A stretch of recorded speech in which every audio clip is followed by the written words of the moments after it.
دیکھا کہ سب لوگ اپنی اپنی جگہ گہری نیند سو رہے ہیں۔ بھوک اور پیاس کی شدت نے بہت تنگ کیا تو سوچا یہ کسی بادشاہ کا محل معلوم ہوتا ہے، اس میں ضرور کھانے پینے کی چیزیں ملیں گی۔ یہی سوچ کر زینے سے اترا تو محل کو دیکھ کر اش اش کرنے لگا۔ پھر سوچا اوپر چل کر چپکے سے سو رہنا ہی بہتر ہے، صبح سویرے اپنے گھر کا راستہ لوں گا۔ ابھی جانے ہی کو تھا کہ ایک جانب سے روشنی نظر آئی۔ دیکھا تو کنیزوں کا ہجوم ہے اور بیچ میں ایک خاتون چلی جا رہی ہے، جیسے ستاروں کے جھرمٹ میں 14ویں کا چاند چمک رہا ہو۔ یہ خاتون کسی ملک کی شہزادی تھی، سنا کا بادشاہ جو بہت بڑا جادوگر تھا اسے اٹھا کر لے آیا تھا اور اس عالی شان محل میں قید کر دیا۔ شہزادی کے ساتھ ایک خواجہ سرا بھی تھا جس کے ہاتھ میں ننگی تلوار تھی۔ یہ شہزادی کا محافظ تھا۔ شہزادے نے آؤ دیکھا نہ تاؤ فوراً اس خواجہ سرا پر حملہ آور ہوا۔ تلوار اس کے ہاتھ سے چھین کر کنیزوں کی طرف جھپٹا تو تلوار کی چمک دیکھ کر وہ سب بھاگی۔ شہزادی نے جو شہزادے پر نظر ڈالی تو دوڑ کر اس کے قریب آئی اور کہنے لگی، کیوں جی، تم کون ہو اور کس ملک سے آئے ہو؟ کوئی شہزادے ہو یا امیر زادے؟ یہاں تو پرندہ بھی پر نہیں مار سکتا، تم کیوں کر یہاں پہنچے؟ جواب میں شہزادے نے کہا، میں ایران کے سلطان ذیشان کا بیٹا ہوں، دنیا کی سیر و تفریح کے لیے گھر سے نکلا ہوں۔ اب رہی یہ بات کہ میں تمہارے محل کی چھت پر کیوں کر پہنچا، تو یہ کوئی مشکل کام نہیں ہے، میں تو پل بھر میں ستاروں کو چھو سکتا ہوں، جہاں چاہوں پہنچ سکتا ہوں۔ شہزادی ابھی کچھ کہنے کو ہی تھی کہ لونڈیوں نے خواجہ سرا کو اٹھا کر شہزادے کی طرف بھیجا۔ وہ اپنی تلوار ڈھونڈتا ہوا آیا تو شہزادے اور شہزادی کو محو گفتگو پایا، دیکھ کر جل بھن گیا، چلا کر بولا، ابے تو جن ہے یا انسان ہے، بندہ ہے یا چھلاوا ہے؟ شہزادے کو یہ سن کر بہت طیش آیا، دانت پیس کر بولا، او گستاخ بے ادب، تیری شامت آئی ہے؟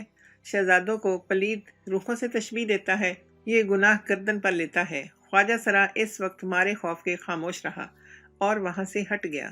پھر بادشاہ کی خدمت میں روتا پیٹتا گیا اور بولا، جہاں بنا شہزادی کی مدد کو آئیے، ایک خبیث جن خوبصورت انسان کی شکل میں آیا ہے، بڑا ادھم مچایا ہے۔ بادشاہ فوراً وہاں گیا اور اجنبی شہزادے کو دیکھ کر آگ بگولا ہو گیا، چلا کر بولا، اور نابکار تو کون ہے اور یہاں کیا کام ہے؟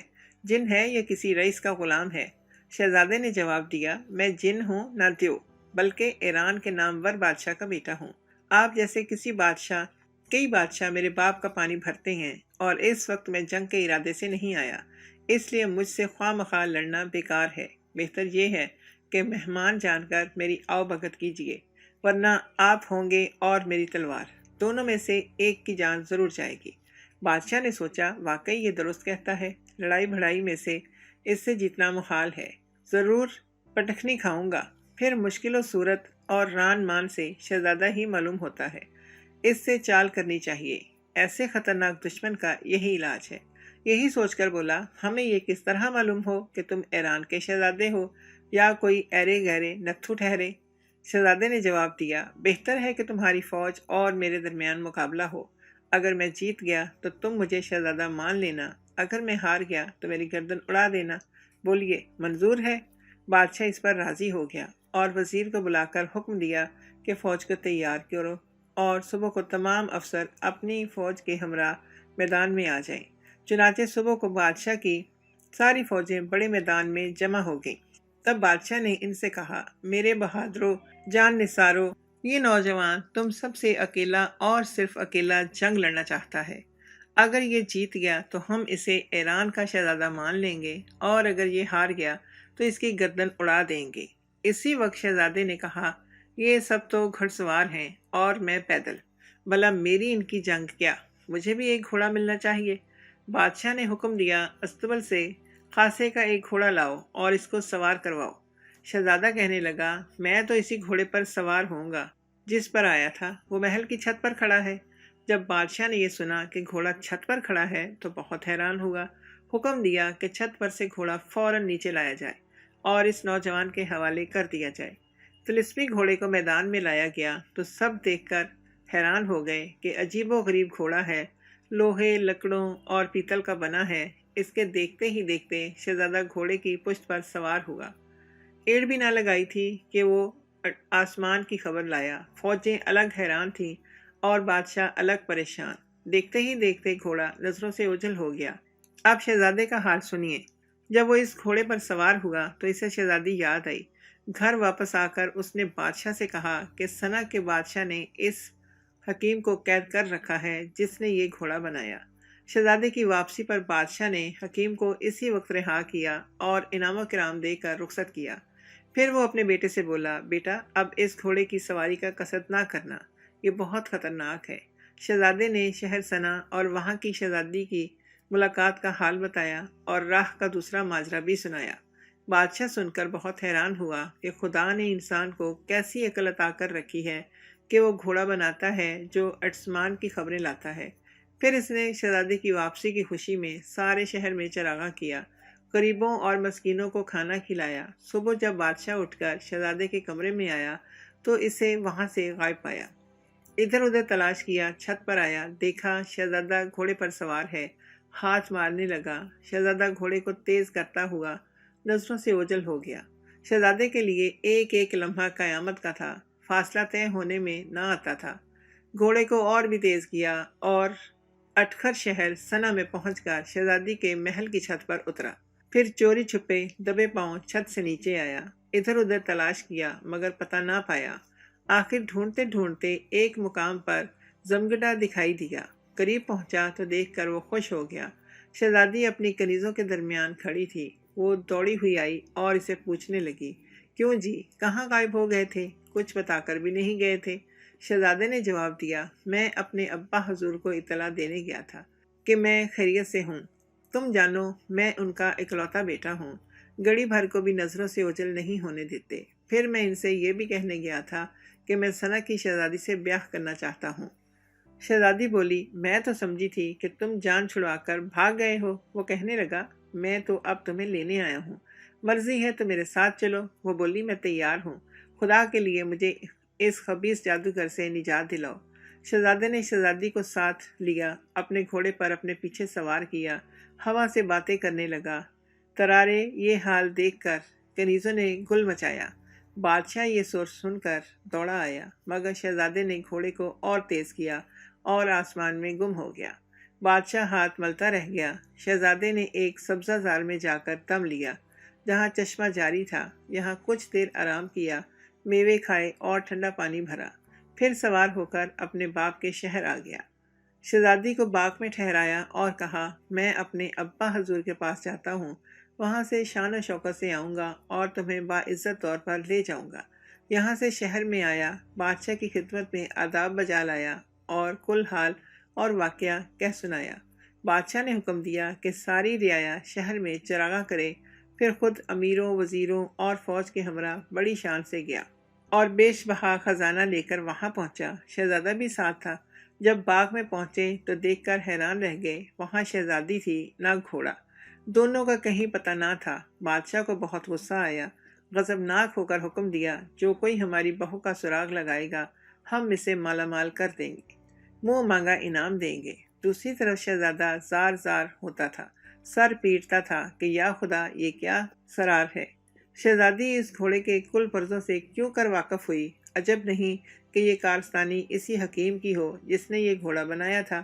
پھر باغبانوں اور دربانوں سے پوچھا، باغ میں کوئی ایٹا تو نہیں تھا؟ انہوں نے جواب دیا کہ کوئی اور تو نہیں آیا تھا، البتہ حکیم ایرانی جڑی بوٹیوں کی تلاش میں یہاں آیا اور اس کے سوا ہم نے کسی کو نہیں دیکھا۔ شہزادے کو یقین ہو گیا کہ شہزادی کو وہی حکیم لے گیا ہے۔ جب حکیم جڑی بوٹیاں تلاش کرتا ہوا باغ میں پہنچا تو دیکھا اس کا گھوڑا بھی موجود ہے اور اس کے قریب ایک شہزادی بیٹھی ہے۔ قریب پہنچ کر شہزادی کو جھک کر سلام کیا، اس کے بعد کہنے لگا، حضور شہزادی صاحبہ، مجھے شہزادے نے بھیجا ہے کہ آپ کو دوسرے باغ میں لے جاؤں اور آرام کے ساتھ بٹھا آؤں۔ شہزادی اس کے چکر میں آ گئی اور اس کے ہمراہ گھوڑے پر سوار ہوئی۔ گھوڑا ہوا ہو گیا۔ جب کافی دیر ہو گئی تو شہزادی کا ماتھا ٹھنکا اور کہا، تو مجھے کہاں لے جا رہا ہے؟ بادشاہ کا محل تو اب مجھے نظر نہیں آتا۔ حکیم نے کہا، خدا اس بخت سے تجھ کو بچائے اور اس کا سایہ بھی تجھ پر نہ پڑنے دے، وہ بہت ہی ظالم ہے۔ شہزادی بولی، نمک حرام اپنے آقا کو برا بھلا کہتا ہے، جس کا نمک کھاتا ہے اسی سے دگا لگاتا ہے۔ یاد رکھ، اگر تو اس کے ہاتھ آ گیا تو تیرا خاتمہ کروا دے گا، ہرگز معاف نہیں کرے گا۔ اپنی خیر چاہتا ہے تو ابھی واپس چل، ورنہ جانے عزیز مفت میں جائے گی، پھر ہاتھ نہ آئے گی۔ مگر اس نے جواب دیا، کون آقا، کس کا آقا؟ میں ایسے آقا پر 1000 بار لعنت بھیجتا ہوں، اب وہ مجھے کبھی نہ ڈھونڈ سکیں گے۔ شہزادی نے جو سنا تو سر پیٹنے لگی، زاروں کی طرح رونے لگی، مگر ظالم حکیم کا اس پر بھی دل نہ پسیجا اور شہزادی کو لیے ہوئے اڑتا رہا۔ چلتے چلتے ایک شہر دکھائی دیا جس کا بادشاہ بڑا نامور اور دولت مند تھا۔ حکیم نے گھوڑے کو ایک دریا کے کنارے اتارا اور ایک سایہ دار پیڑ کے نیچے شہزادی کو بٹھایا۔ کنارے پر پھلوں سے لدے پیڑ جھوم رہے تھے اور رنگ برنگے پھولوں کی خوشبو دور دور تک پھیل رہی تھی۔ حکیم نے پھل کھائے اور ٹھنڈا پانی پیا، پھر شہزادی سے کہا کہ وہ بھی کچھ کھا پی لے، مگر اس نے اسے ڈانٹ کر خاموش کروا دیا۔ اور اب جب ادھر سے بادشاہ کا جو گزر ہوا تو اس کے کانوں میں کسی عورت کے رونے کی آواز آئی۔ فوراً سپاہیوں کو دوڑایا کہ دیکھو کون غمزدہ ہمارے باغ میں روتا ہے۔ سپاہی اڑتے ہوئے گئے اور شہزادی کو حکیم سمیت لے آئے۔ بادشاہ نے شہزادی سے رونے کا سبب پوچھا تو اس نے سارا حال کہہ سنایا۔ اس پر بادشاہ کو بہت غصہ آیا اور حکم دیا کہ اس نمک حرام اور دغا باز حکیم کی خوب مرمت کرو۔ بس پھر کیا تھا، سپاہیوں نے حکیم کو بے تحاشا پیٹنا شروع کر دیا، یہاں تک کہ مار کھاتے کھاتے وہ بے ہوش ہو گیا۔ پھر بادشاہ کے حکم کے مطابق اسے قید خانے میں ڈال دیا گیا۔ اب بادشاہ نے شہزادی سے کہا، ہم تمہیں اپنی ملکہ بنانا چاہتے ہیں، بولو تمہاری کیا مرضی ہے؟ شہزادی ایک مصیبت سے چھوٹی دوسری میں گرفتار ہو گئی۔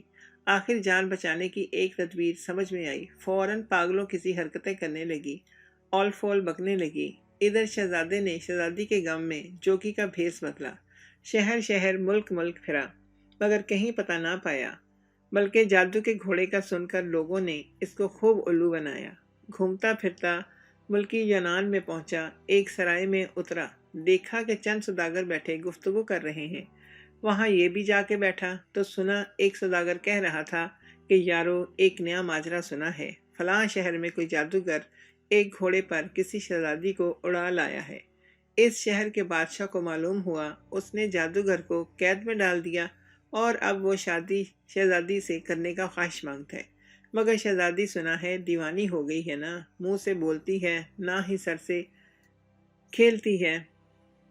شہزادے نے یہ سب سن کر اس شہر اور بادشاہ کا نام دریافت کر لیا، شب کو آرام کیا اور صبح کو اسی جانب کا راستہ لیا۔ جب اس شہر میں پہنچا تو اپنے آپ کو دیوانوں کے علاج کرنے والا بتایا۔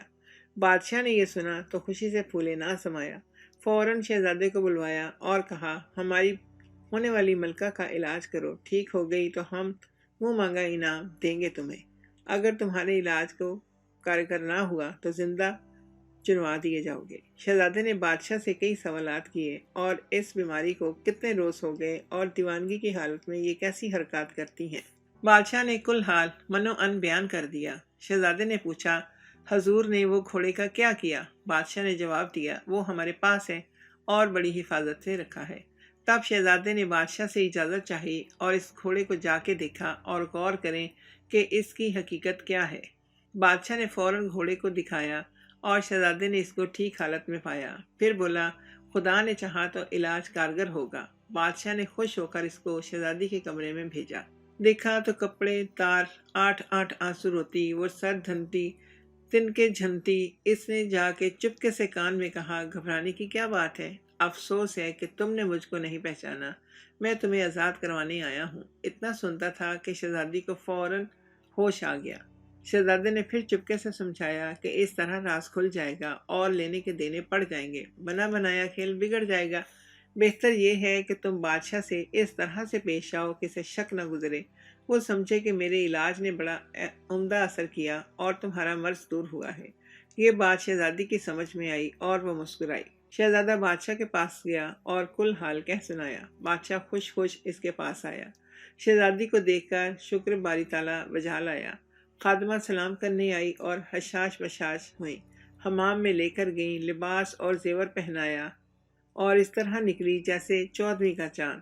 دوسرے روز شہزادے نے بادشاہ کے حضور میں عرض کی کہ ابھی جن کا سر باقی ہے، آج فلاں وقت میں اس گھوڑے پر شہزادی کو سوار کر کے 4-5 چکر لگاؤں گا اور جن پناہ مانگے گا، پھر یہ خاتون بالکل ٹھیک ٹھاک ہو جائیں گی۔ بادشاہ کو یہ تجویز بہت پسند آئی۔ شہزادہ سمجھ گیا کہ منہ مانگی مراد پائی۔ ادھر شہزادی سے کنیزوں نے عرض کیا کہ آج حضور گھوڑے پر سواری کی جائیں گی اور جن بدبخت سے نجات بھی پائیں گی۔ وقت مقررہ پر شہزادہ میدان میں آیا، گھوڑا بھی لایا اور ایک خلقت تماشا دیکھنے آئی۔ شہزادی کو پیچھے بٹھا کر شہزادے نے گھوڑے کی کل کو دبایا اور آسمان کی خبر لایا۔ لوگ سمجھے یہ چکر کھا کر واپس آئے گا اور جن بھاگ جائے گا۔ آدھے گھنٹے تک بادشاہ راہ تکتا رہا۔ جب انتظار طویل ہو گیا اور شہزادہ واپس نہ آیا تو سخت مایوس ہوا اور بڑا افسوس ہوا۔ سمجھ گیا کہ وہ دھوکے سے شہزادی کو لے گیا۔ شہزادہ خوش و خرم اپنے باپ کے ملک میں پہنچا، والد بزرگوار سے ملا، ماں کو دیکھا، دونوں کو نئی زندگی مل گئی تھی۔ غریبوں اور مسکینوں کو 1 مہینے تک کھانا کھلایا گیا۔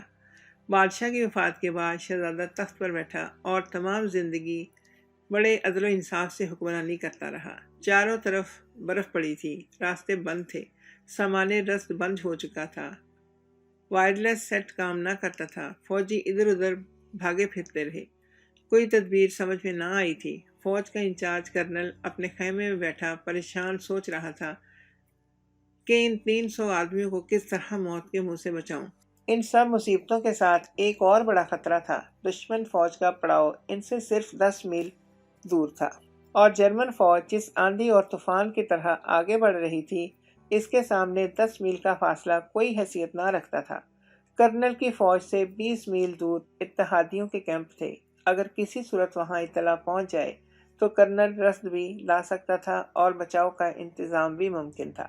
لیکن وہاں تک جائے کون؟ کرنل نے 3 بہادروں کو اس مہم پر بھیجا تھا، لیکن تینوں یا تو برف میں مر کھپ گئے یا دشمن فوج نے قید کر لیے تھے۔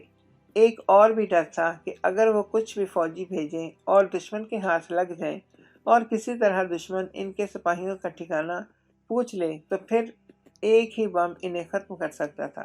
آہستہ آہستہ کیمپ میں خوراک ختم ہوتی جا رہی تھی اور سردی ہر روز شدید تر ہوتی جا رہی تھی۔ کرنل کی نیند اور سکون سب کچھ اڑ گیا تھا۔ وہ کیا کرے؟ اس کے پاس کچھ کبوتر تھے، وہ بھی سب جا چکے تھے اور صرف ایک کبوتری تھی جسے کئی روز سے زکام تھا۔ کبوتری کے بارے میں ویسے بھی کرنل کی کوئی اچھی رائے نہیں تھی۔ فوج کے دوسرے لوگ بھی اسے ایک اچھا نہیں سمجھتے تھے۔ وہ ایک سست اور کام چور کبوتری تھی۔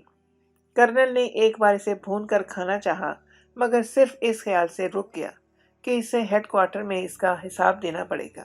ایک تو کبوتری کو زکام، دوسرا وہ کام چور اور باہر ہر وقت کی برف باری میں۔ ایسے میں کبوتری کو پیغام دے کر بھیجنا اسے خودکشی کرانا تھا۔ اسی لیے کرنل نے کبوتری کو پیغام دے کر بھیجنے کا سوچا بھی نہیں تھا۔ کیمپ میں مایوسی بڑھتی جا رہی تھی۔ کیمپ کے افسروں نے کرنل پر زور دیا کہ وہ مرنے سے پہلے آخری کوشش ضرور کریں، کبوتری کو پیغام دے کر بھیجیں۔ کرنل نے کبوتری کا پنجرا اپنے خیمے میں منگوایا۔